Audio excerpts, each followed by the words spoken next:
मैं यहाँ पे आप लोगों के ये एक्ट देख रहा था, आप लोगों के डांस देख रहा था। तो सबसे पहले तो मैं ये जानना चाहूँगा कि ये बेटी किसकी है? ये छोटी वाली हाँ। जो खड़ी हो जाती है ना, सुहानी, ये हमारी सबसे लाडली, इसकी मम्मी कहाँ है? माता जी, इसको ना आप कभी रोकना मत। इसका दिमाग इतना ब्राइट है। हाँ जी। सिर्फ इसलिए नहीं कह रहा मैं कि इसने डांस किया या प्रस्तुति की है, इसलिए नहीं कह रहा। मैं इसलिए कह रहा हूँ कि इसने शायद 4 से 5 गानों पे डांस किया है और इसको अपने हर गाने का स्टेप बखूबी आता है और इसने देख देख के किया है। इससे पता चलता है कि इस बच्ची का माइंड कितना साफ है, यानी आने वाले टाइम में ये कितनी जल्दी अपनी कोई भी चीज को एब्जॉर्ब करेगी, कितनी जल्दी सीखेगी, इससे इसका पता चलता है। तो ये तो करेगी ही, ये तो बच्चा है, इसको पता नहीं है। लेकिन कभी कभी क्या होता है ना, बच्चे जो होते हैं ना वो एक तरीके से ना हनुमान का रूप हो जाते हैं। कि कभी कभी बच्चे बचपन में जो होते हैं ना, जैसे उद्दंड होते हैं और खूब शरारतें करते हैं, बहुत ताकतवर होते हैं, लेकिन जब बड़े होते हैं ना तो वो जिम्मेदारियां जो हमारे संसार की हमारे ऊपर आती हैं, उससे कहीं ना कहीं हम लोग भूल जाते हैं कि हम क्या हैं। तो मैं बस इसीलिए आपको मैं पूछा कि ये बच्चे किसके हैं, क्योंकि आपका दायित्व बनता है कि आप इसे जामवंत बन के इसे याद दिलाएं कि ये हनुमान है, इसमें क्या क्या शक्तियां हैं। और आज जब यहाँ पे बात कर रहे थे विदेश में पढ़ने की, या बहुत सारे बच्चे हैं जिनको लगता होगा इंग्लिश बहुत बहुत बड़ी तोप है, इंग्लिश पता नहीं क्या है, लगता होगा ना आप लोगों को कि इंग्लिश सीख जाए हम, इंग्लिश आनी चाहिए हमें, पेट अगर भरना है तो इंग्लिश आनी चाहिए। ऐसी कोई बेटा परंपरा नहीं है। इंग्लिश एक लैंग्वेज है, जैसे कि बंगाली है, पंजाबी है, गुजराती है, उसी तरीके से इंग्लिश है। अब आप सोचिए ना, इंग्लिश इतनी बेकार लैंग्वेज है कि उसमें उसके जो शब्द होते हैं ना वो भी साइलेंट हो जाते हैं, वो भी छिप जाते हैं। ठीक है, अगर आप साइकोलॉजी को पढ़ेंगे तो वो पी से स्टार्ट होता है, अगर आप आवर को पढ़ेंगे तो वो एस से स्टार्ट होता है। लेकिन हमारे हिंदी की जो खूबसूरती जिसे बोलेंगे ना, वो ये है कि अगर हिंदी पे एक बिंदी भी लगी हो ना ऊपर, वो भी भूल जाती है। तो इसलिए पहले तो अपने आप पे थोड़ा सा प्राउड करो कि हम इस मिट्टी में जन्मे, हमें उस तरीके के संस्कार हैं कि हम आगे जाके बहुत कुछ कर सकते हैं। जब दुनिया का कोई भी इंसान, जो पश्चिमी लोग होते हैं ना, जो अमेरिका, यूएस, यूरोप बोलते हैं कि भाई हम इतने पढ़े लिखे हैं, हम ये हैं, जब तक वो बसे भी नहीं थे ना, उससे पहले से हमारे यहाँ पे राजा महाराजा हुआ करते थे, उससे पहले से वो घुड़सवारी कर रहे हैं, तलवारबाजी कर रहे हैं, उससे पहले से हम लोग चल रहे हैं। लेकिन ये दायित्व सिर्फ उन लोगों का ही नहीं बनता। हमें प्राउड कर लिया कि हमारे गुरु ये थे, हमारे रामचंद्र जी थे, हमारे कृष्ण थे, लेकिन हमारा दायित्व ये भी बनता है कि हम भी अपने आप को प्राउड करने के लिए एक बजा दें। यानी मैं सब बच्चों से ये कहना चाहूंगा, बेटा आगे बढ़ के आपको ये करना है कि अपने आप को प्राउड फील कराने के लिए कुछ ऐसा करना है जिससे आप प्राउड कर पाओ कि हाँ मैं ये हूं। लेकिन उस प्राउड से कभी घमंड लेके नहीं आना, एक उस तरीके का दर्जे का एक अपने व्यवहार में कभी भी एक नरमी ही रखनी है। कभी उसको एक गुस्से से, या मैं इतना पढ़ लिया, मैं क्या देख रहा था उसने बच्चे ने बहुत बखूबी किया था, कह रहे यहाँ पे आके तो मतलब सुरेश नाम था, सैम हो गया, और वो उस तरीके से अक्सर कर होता है। और जैसे उसने बोला कि माँ बाप ने पता नहीं क्या नाम रखा था मेरा सोच के, है ना बेटा, जो हमारे नाम होते हैं ना, नाम ही हमारी पहचान होती है, और वो एक ऐसी चीज होती है, सारी चीज दुनिया में चली जाएगी लेकिन सिर्फ नाम आपके माँ बाप का दिया हुआ आपके साथ ही जाएगा। आपकी जमीन भी जा सकती है, आपकी हाथ पैर भी जा सकते हैं, लेकिन अगर आप सुरेश हो तो सुरेश मरते दम तक ही रहोगे। ऐसा मैं सही कह रहा हूँ या नहीं कह रहा? आपकी दुनिया में जो माँ बाप आपको देके जा रहे हैं, आपका पैसा, गाड़ी, बंगला, घर, जमीन, जायदाद सब कुछ जा सकता है, लेकिन नाम एक ऐसी चीज है जो आपके माँ बाप आपको देके गए हैं, और वो आप जब तक जिएंगे तब तक आप अपने साथ लेके जाएंगे, है ना। अब रही बात माँ की, जब माँ के ऊपर बात हो रही है तो एक बहुत खूब कुछ लाइनें हैं, उसमें ऐसे बोला गया है, भाई गयो तो बल घटे, यानी भाई जब मरता है तो बल घटता है। पिता गयो तो छत जाए, पिता अगर मरता है तो छत जाती है। कोई भी पिता हमारे पास कैसा होता है, पिता हमारे ये समान होता है, छत के समान होता है। वो अगर ऊपर बैठा है ना, सब कुछ झेल लेगा। आने दो परेशानियां कितनी भी हैं, कैसी भी हैं।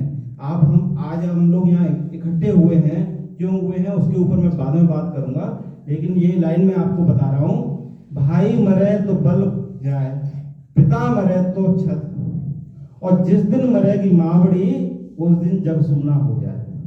यानी जिस दिन माँ मरती है ना, जग सूना हो जाता है। आज बच्चे आप लोग जितने यहाँ आए हो, आप में से बहुत सारे लोगों की यहाँ पे माएँ भी बैठी होंगी। आज यहाँ से जाने के बाद में ना, एक माँ को झप्पी मेरी तरफ से लेना कि माँ तू है, जो कुछ है जन्म देने वाली तू है। और मैं आप लोगों से भी कहना चाहता हूँ, आपकी चाहे माँ हो, सास हो, आपका ससुर हो या आपका कोई भी हो, आज जाकर के अगर गलती हो गई है तो माफी मांग लेना। और अगर गुस्से में आप कितने भी हो, लेकिन माँ बाप से गुस्सा मत होना। सब कुछ हो सकता है, लेकिन माँ बाप आपका कभी भी बुरा नहीं चाह सकते। अब हम बात करेंगे कि आज का दिन मनाया क्यों जाता है। आज 2 दिन है, आपको सबको पता होगा, एक तो गणतंत्र दिवस भी है आज और एक बसंत पंचमी भी है। तो हम बात करते हैं बसंत पंचमी की। बसंत पंचमी की हम बात करें तो सरस्वती जी का दिन होता है, जो हमें बुद्धि देती हैं, जो हमें दिमाग देती हैं। अब आप देखिए, ये वही सरस्वती जी हैं जिन्होंने केकई की बुद्धि फेरी थी। हम सब लोग रामायण पढ़ते हैं, हम सबको पता है महाभारत क्या है, रामायण क्या है, राम कौन थे, सीता कौन थी, लक्ष्मण कौन थे, है ना, हम सब जानते हैं। लेकिन आप लोग हमारे रामायण में या हम लोग सबसे कम बात एक इंसान की करते हैं। किसकी? भरत की। भरत जो भाई थे राम के, वो तीसरे नंबर के भाई थे। हम सबसे कम बात उनकी करते हैं, जबकि सबसे ज्यादा त्याग और सबसे ज्यादा परिश्रम उन्होंने किया था। कैसे? सरस्वती जी ने क्या किया?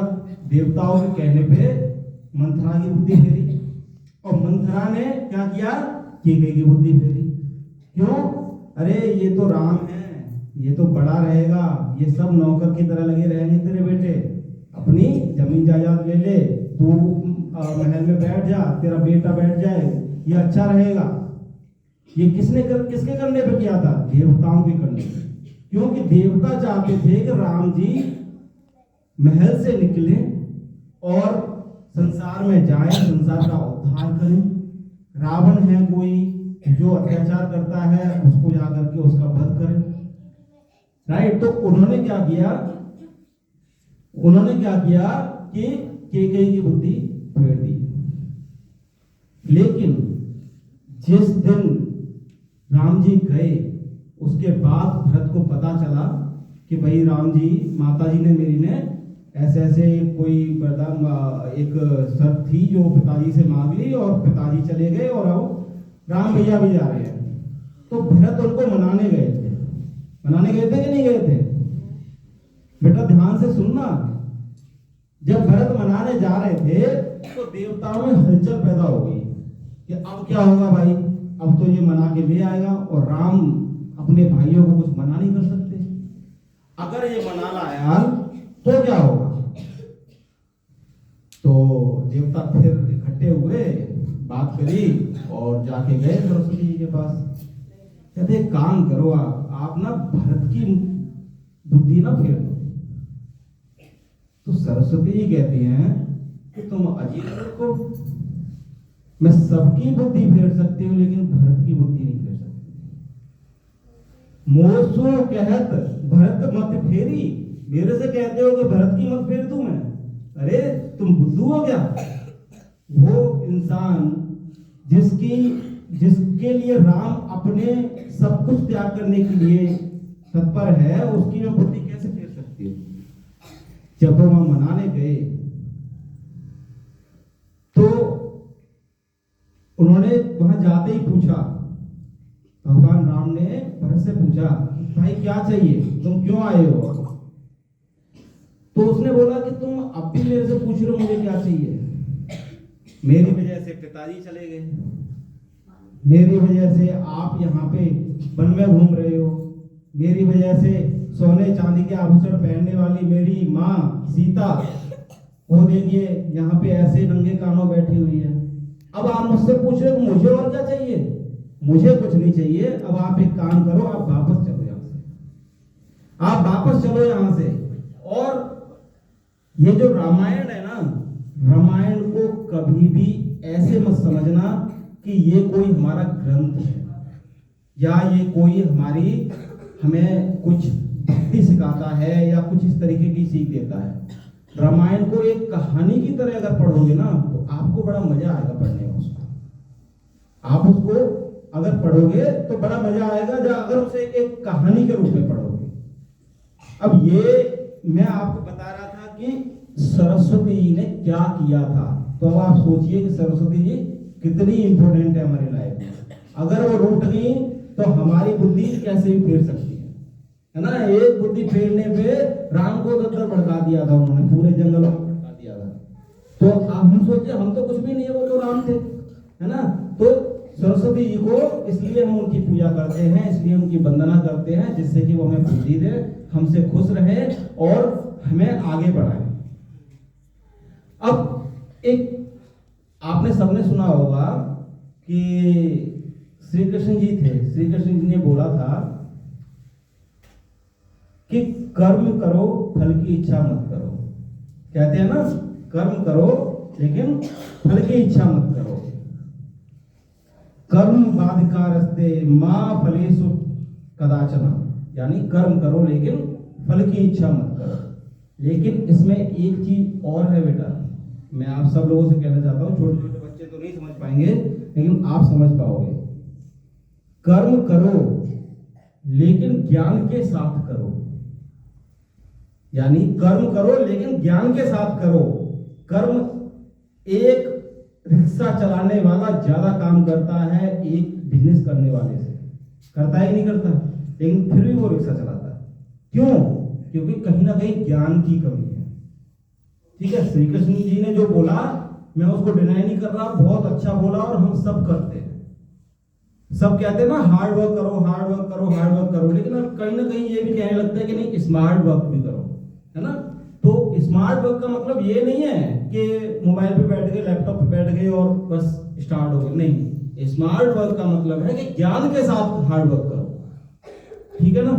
तो अभी क्या है, बहुत सारे बच्चों को भूख भी लग रही होगी यहाँ पे, है ना। मैं एक छोटा सा किस्सा सुना देता हूँ। कविता मैम का मैं बहुत धन्यवाद करना चाहूँगा कि इन्होंने मेरे को आमंत्रित किया आप लोगों से बात करने के लिए।